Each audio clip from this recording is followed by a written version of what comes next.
So we want to start in Michigan. David Benac joins us now. He's running in Michigan's 6th district. David, welcome to Rebel headquarters, and tell us a little bit about the state of your race the day before the election. Thanks for having me on again. The race is looking really good. The thing that's been amazing is we've had a huge influx of volunteers in just the last 2 weeks, even though we've had hundreds of volunteers the entire race.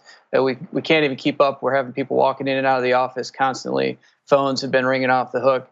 Everything we're hearing on the ground, it looks really good. But with 4 contenders in a race that's never in its history had a contested Democratic primary, fingers are crossed, and we're doing everything we can, and it's up to the voters now. So Just Democrats has endorsed you, so has Our Revolution, Michigan Democratic Party Progressive Caucus, and the list goes on. There's about 20 groups on here. Moms Demand Action, Sean King, et cetera, et cetera. But yet one of your opponents said that people shouldn't vote for you because you're not a Democrat, you're a progressive, and that's something completely different. What does that mean? Well, there's an element in the district that is the more moderate wing of the party, as you know. And for them, progressive is a scary word. And it's because we're coming to take the party to where it needs to go instead of stay stuck in the past. It's time to move forward. And that means that there's going to be some changes in leadership. It's going to be a new direction. There's going to be new issues. And that means there's going to be new people involved. And yeah, change is scary for some people. So what are your progressive positions that have got establishment Democrats in your district so worried? The biggest one is the big one nationally, and it's single-payer health care. In a field of 4 people, I'm the only person who will come out and actually say it. The other one that's got people terrified is I'm pushing for a tuition-free public education from pre-K through college, and everybody else in the district is, it's like, oh, well, you can't say that. You can maybe say it's going to be debt-free for people who make less than $150,000, but don't be so radical and scare people. But when I go talk to union workers or farmers, they seem to think this is a great idea. So I think the problem is we need to get past the conservative establishment and set the tone for where the party's going. Do you think that the fact that the other 3, and by the way, before I even get to that, I should just clarify for the audience at home, I see this in almost all the races that involve Just Democrats. The establishment not only does not want to do the things that David just talked about, but they talk in vague language. So they say, oh, we want more access to health care. Absolutely. But they don't clarify what that means. What does that mean? Does that mean just keep the Affordable Care Act? Does that mean Medicare for all? Does it mean the public option? So David, in your experience, in your particular race, do you think it's a strategy for them to not clarify their positions in the hopes that people will vote for vagueness and then they won't have to actually, is it because they won't have to execute the plans people think they voted for, or they're just afraid of taking a position? Well, Cenk, I think you've been sitting in our campaign meetings, because that's the exact thing that we're talking about every day. I'm out there saying single-payer universal health care is exactly what we need, and then the rest of the guys will say, oh, universal health care, and maybe Medicare for all, maybe, but they'll be careful to not explain what that means. And it's really clear, and I tell audiences, I say single-payer universal health care, I mean HR 676. Expanded and improved Medicare. It's got a perfectly laid out vision. It has got parameters. It's got definitions.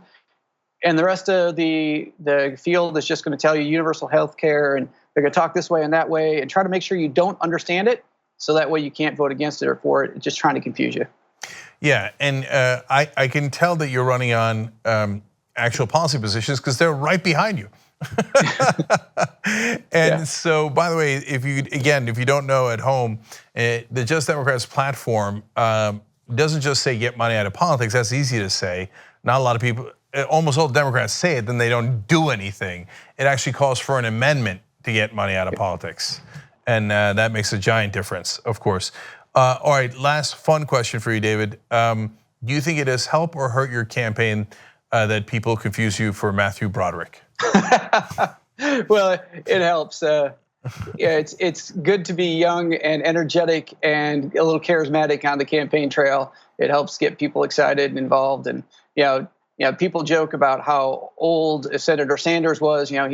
But in reality, he was the one with the energy and excitement, and that's That's what we got to bring. I mean, Democrats have got to get energetic. They've got to get excited. If we don't get people, out there doing the right thing, we won't have the vote. So it's time to get people excited. Yeah, David, by the way, I made that up. Do people compare you, other than me, does anybody compare you to Matthew Broderick? Do you get that all the time? I have actually gotten it a few times, yeah. It's kind of fun. All right, I love that. And you know what? I said last question, but I'm going to extend a little bit the policy discussion. So you mentioned Medicare for all. We talked about money out of politics. What are the other things that you focus on that the other Democrats in this race don't focus on as much? Yeah, so there's one, and I think I mentioned it earlier when I sent a note to the staff, is one of the things I think that sets this race apart and me from the candidates in this race and other races is my vision for agriculture. So I grew up working on a farm, so I'm really passionate about having a progressive agricultural policy in a real straightforward plan for how we can get away from the monocrop, chemical-intensive agricultural system where we're producing commodities that are going into unhealthy food and we're selling overseas. And let's get our farmers growing healthy food that'll feed our communities, create jobs, create small business opportunities, protect the soil, protect the water. I mean, this is what progressive means. It means we're going to find the root of these problems and we're going to fix it in a way that has a ripple effect that positively impacts many people in many different ways. All right, I want to give the website here and all the different details. So benacforcongress.com. You can volunteer, you can donate. Obviously, he's not taking corporate PAC money. That makes a difference. But David, this is the day before the election. So what do you need most? Right now, phones. This is get out the vote time. We need people to turn out at the polls.